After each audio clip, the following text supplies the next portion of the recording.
Hello and welcome back to Pokemon TCG Center. In today's video we're looking at another interesting deck, and today I will talk a little bit about Rayquaza EX Electric deck that's been basically one of the top tier decks in old school black and white plasma freeze format.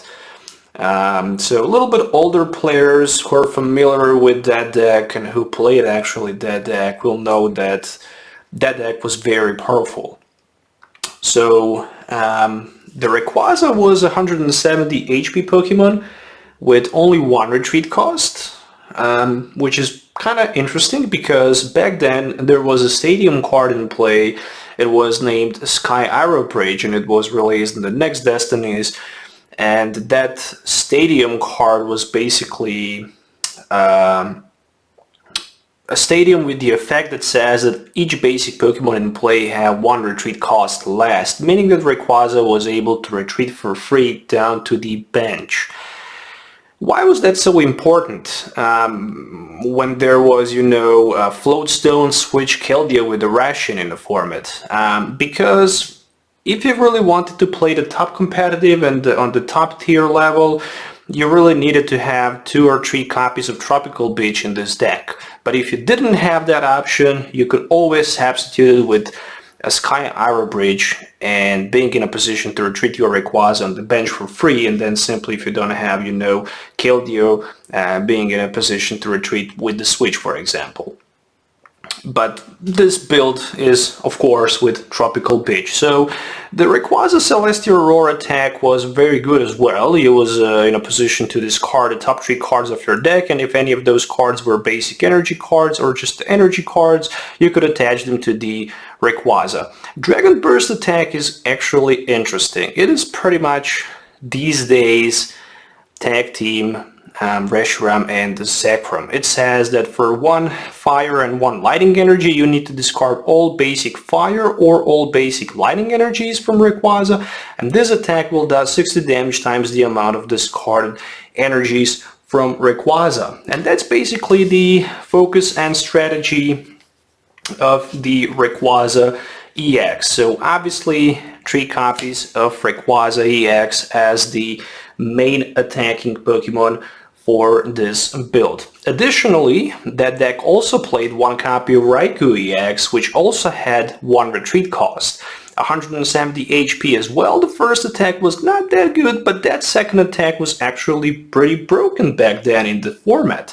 Why? Because you had that Bolt attack, which says that you can discard all lighting energy cards from the Raikou, and this attack will do 100 damage to one of your opponent's benched Pokemon without applying weakness and resistance, and that was pretty good because he was actually able to snipe something on the bench, for example, like Garbodor, so you didn't need to play a Tool Scraper, or for example Eelektrik, or maybe other 100 or less HP Pokemons like Jirachi, for example, who could simply provide you with 2 prize cards. But Jirachi DEX was not played heavily in that meta. It was actually started to be used in, Boundaries Cross on format and also in expanded format. So Raikou EX also very good card in this build, as well as the backup situational attacking Pokemon. 2 copies of Keldeo EX for the rushing situations where you could simply just, rushing, retreat, remove the Rayquaza on the bench, so you can simply use Eelektrik to power it up, and that was kind of important. So the 2 copies of Keldeo, just in case if one is actually prized. What I also like about, a Keldeo, what I also like about Keldeo attack is the fact that you could also use it for the Secrets Warden, for example, hit for 50 or maybe 100 if that was necessary. But obviously it wasn't. So there are actually 2 different options to play non-EX Pokemon. The first one is Rayquaza and the second one is Victini. And somehow I feel that Victini is much better because if you have, full bench loaded, you can hit for 100 with 2 energy cards. And that's the reason why Victini is, in my opinion, much better than Rayquaza. Rayquaza might be good in the early stage of the game when you just have Rayquaza, where you can hit for 40, discarding some of the top cards of your deck. But somehow that's not the option. You really want to just, focus around weakening. You could even go with just one copy of, for example, you could even go with only one copy of, let's say, Zekrom as well, so you can outrage and maybe tank a little bit, but weakening is somehow a little bit better. 4 copies of Dynamo with 40 HP and with, now Thunder Wave. Flip a coin if it has defensive Pokemon is now paralyzed. Really don't need to waste too much time about it. And obviously the main engine of acceleration in this build, Eelektrik with Dynamotor. Once during a turn, you might attach a Lightning Energy from your discard pile to one of your benched Pokemon. Over. That's it. That's how powerful Eelektrik is. I mean, what else we can say about it? It is simply too good to be true. Back then, that was really good card. I mean, you could simply power up, Zekrom. You could even power up Zekrom EX. So there was actually a deck in the early stage of the format, how format started to evolve. Eelektrik, Mewtwo, Zekrom deck was just broken and broken in the early black and white era. I remember those days, the golden days, in my opinion, of Pokemon, as well as, with the Level X format. I really miss those old school days, but it is how it is. Deck also plays one copy of Dowsing Machine as the ace pack. So just in case if you're not familiar with the Dowsing Machine effect, it's pretty much the item finder or junk item finder or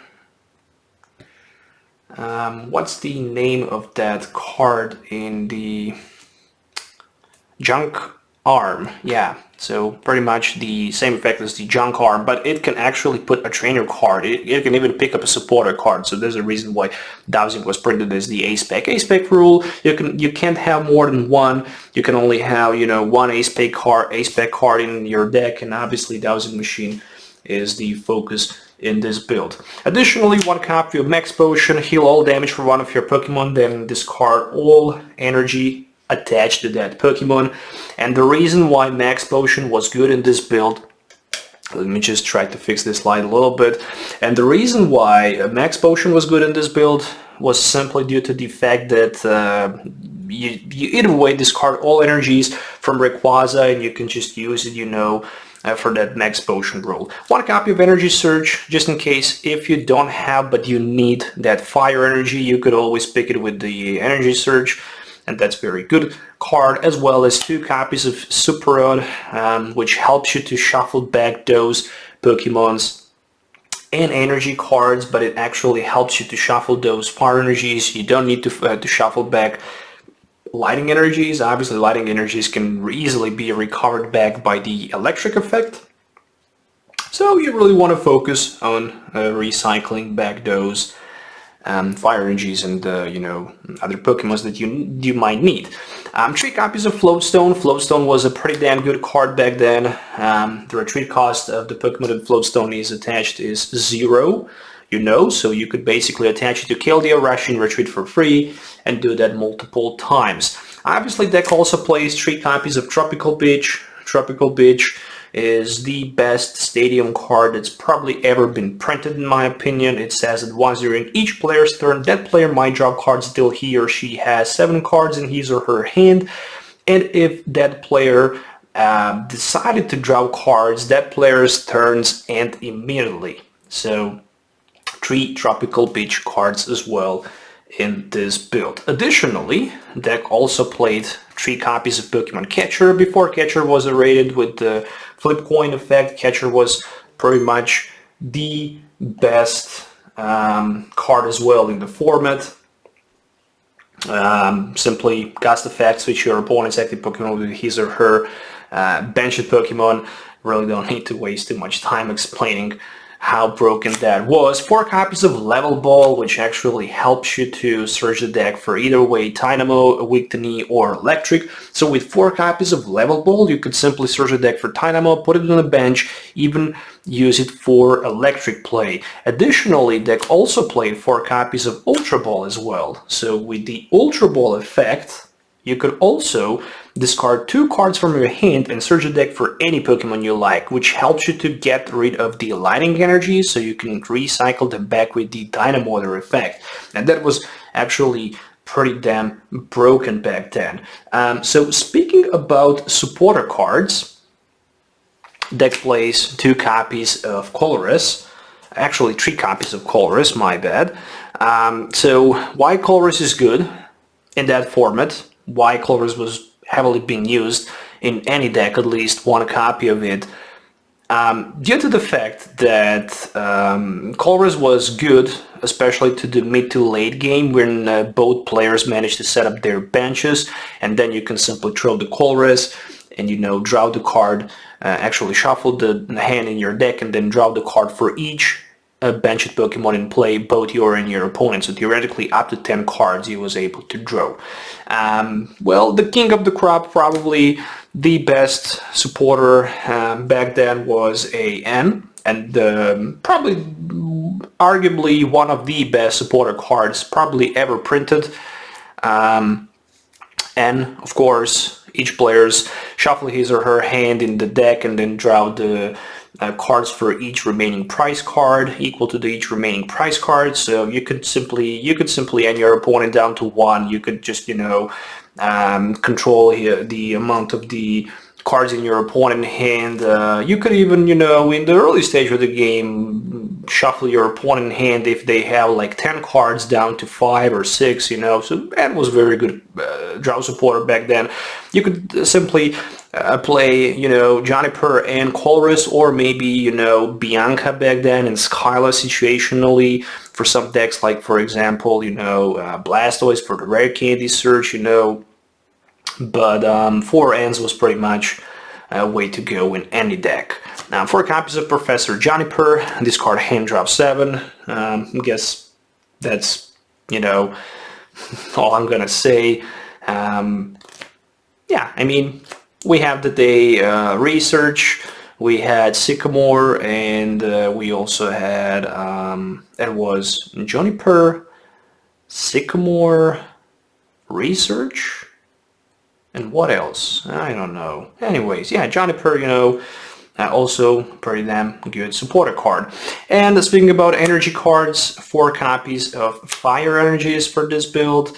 You know, to power up Rayquaza, you need to have 3, 2, 4 Fire Energies. So decks back then, either way, played 3 or 4 copies of Fire Energy cards, depending on the format, depending on how format actually started to evolve and expanding with, you know, the standard. Back then, expanding with more and more sets. Obviously, you played 3 to 4 Fire Energy cards. And speaking about Lightning Energies, this deck played 8 copies of it. So pretty much interesting, powerful Rayquaza deck list. So if you are the fan of Rayquaza deck, you should definitely enjoy and love this build, especially if you are old school player like I am. I really like this build. I really like the black and white format. I can't wait to start putting some actually live footage on the channel. So if you are already isn't subscribed to the channel, please consider subscribing, hitting the notification bell so you don't miss any future video. And yeah, that's pretty much it for now. Stay tuned for more videos. We'll definitely catch you later. So till then, have a nice day and goodbye.